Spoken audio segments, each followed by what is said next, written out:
Sur la place Carnot à Lyon, le bus de Médecins du Monde s'installe 2 fois par semaine. L'équipe reçoit surtout depuis 3 ans les migrants d'Europe de l'Est. Marcella, albanaise, vit dans la rue avec ses enfants. Elle sort d'un entretien avec l'infirmier. Demain, on y va à l'hôpital parce que la bouche, il y en a un peu infection. Mais je reste ici, c'est pas bien parce qu'il y a beaucoup là, les enfants, les trop malades ici. Les familles sont nombreuses à vivre sous des tentes juste à côté des rails du tramway. Pour limiter les risques sanitaires, Edith, bénévole, fait de la prévention. On va dans tous les domaines, au niveau hygiène bucco-dentaire, au niveau vaccination, où ils ne sont pas vaccinés dans leur pays, où ils ont eu des vaccinations mais n'en sont pas très sûrs. Donc quand ils n'ont pas d'assurance sociale, on les oriente dans des endroits où la vaccination est gratuite.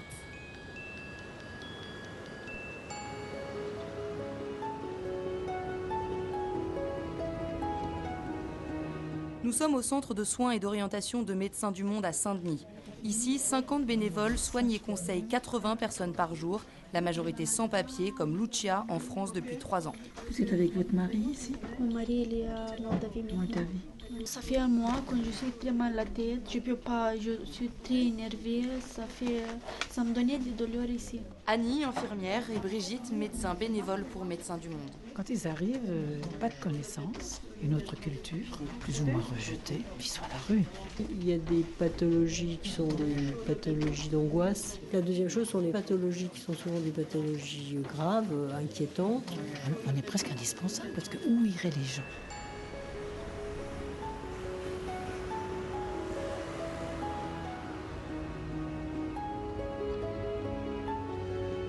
Dans le nord de la France, environ 600 migrants tentent de s'installer en Europe pour protéger leur vie. Okafo a 26 ans, il veut rejoindre l'Angleterre.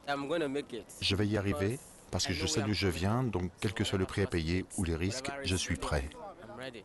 Médecins du Monde soignent plusieurs fois par semaine les migrants. En plus des maladies, il y a souvent des blessés, explique Marine. Ils sautent sur des camions, ils tombent des camions, ils se cachent, ils sont sans cesse dehors à marcher beaucoup, donc souvent on a des fractures, des choses comme ça. Pour Denise, infirmière, la construction d'abris est une priorité, une question de dignité. Moi j'ai vu, quand j'ai commencé avec Médecins du Monde, un papa qui était là avec ses 2 enfants en plein hiver, dans la boue. Il pleurait et il m'a dit « c'est pire que si j'étais un animal ». Ça m'avait bouleversée.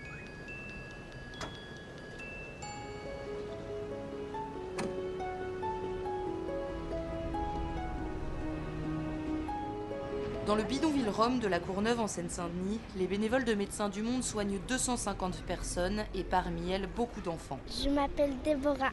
On est 10. Ma soeur, elle a 2 filles et mon frère 2 filles. Là, il y a la femme de mon frère, elle est restée dans cette cabane. Là, on restait nous. Et là, à côté, il y a ma soeur. Sylvie, sage-femme pour Médecins du Monde depuis 4 ans. Il y a un risque majoré pour ces enfants d'avoir soit des complications, voire une issue, comme on vient de l'apprendre, un bébé qui est mort à 5 mois. Je pense qu'on a une responsabilité majeure dans la prise en charge de ces enfants. Ils n'ont pas de droit ouvert. Ce n'est pas une raison pour prendre des risques pareils avec les enfants.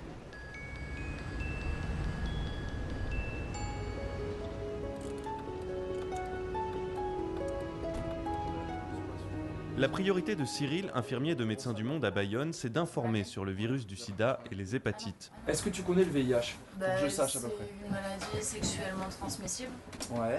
Aujourd'hui, il accueille une jeune fille de 20 ans, SDF, de passage dans un hôtel social. Tatouage? Oui. Et tu l'as fait où? Chez un pote à l'encre de Chine et à la plume. Bon.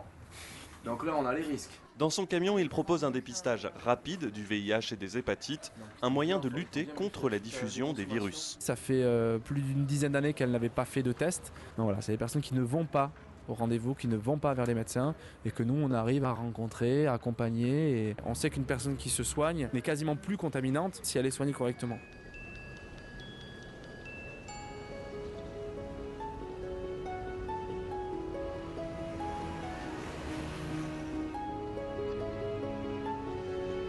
Dans le centre de soins de Médecins du Monde à Marseille, les bénévoles accueillent 30 patients par jour. Ils sont souvent sans papier, comme Kadour. Il est algérien et ne peut venir qu'ici pour se faire soigner. Souvent, je viens ici quand j'ai mal. On trouve le moyen de nous expliquer, malgré qu'il y a plusieurs gens qui ont de nationalités différentes, de langues différentes, mais toujours il arrive à se faire comprendre. Alain est médecin, il est bénévole depuis 2 ans. Un patient sort à l'instant de sa salle de consultation. On les aide pour se soigner, et puis aussi sur le plan social quand même, d'essayer de voir un peu quelle serait pour eux la meilleure chose. Ce gars-là, ça fait quand même 11 ans qu'il est là. Il pourrait être soigné partout avec une carte, donc l'orienter, c'est important.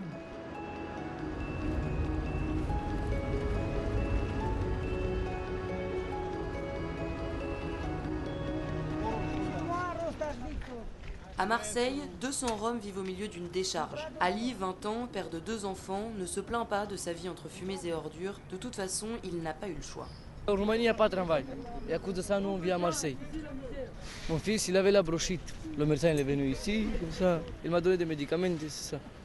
À côté du bidonville, le camion de Médecins du Monde s'arrête toutes les semaines. À son bord, Philippe, médecin bénévole. Ils arrivent en catastrophe. Beaucoup de gens se plaignent de maux de tête qui peuvent faire penser à des intoxications chroniques au CO, l'oxyde de carbone. Et il faut vite faire un point, sinon diagnostic, du moins de gravité en quelques minutes, puisqu'il y a beaucoup de monde.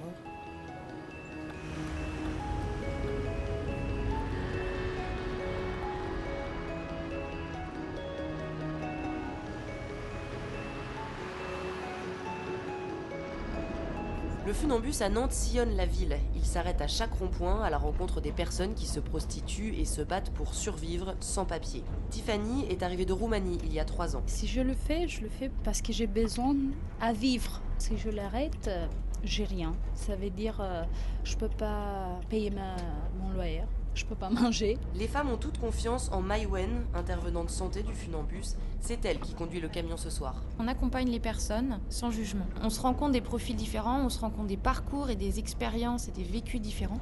Et on accompagne chaque personne en fonction de son choix, de son projet de vie, de ce qui est bien pour elle. C'est des personnes qui souvent ne prennent pas la parole et qu'on ne concerte pas non plus.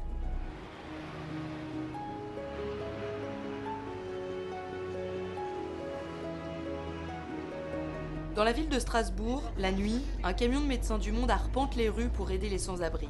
Khadija a 40 ans, c'est le premier hiver qu'elle passe dehors. J'étais devant le poste de police à dormir dans la neige. Ce dont j'ai le plus peur, c'est quand on me dévalise mes affaires, des trucs comme ça. Je suis obligée chaque soir de me trouver un nouveau coin. Ce soir, je comptais sur Médecins du Monde pour avoir le foyer à Roguin. Parce que là-bas, ouais, je me sens bien quand même. C'est Laurence, responsable de la mission Sans-Abri, et son équipe qui emmène Khadija et 10 autres personnes ce soir dans les foyers de la ville. Il y a des personnes qu'on voit depuis 13 années à Strasbourg et nous disent revenez me voir, ils prennent le café, la soupe, ils veulent discuter, ils veulent exister. On essaye de les orienter vers une structure médicale s'ils ont besoin de soins ou vers des hébergements.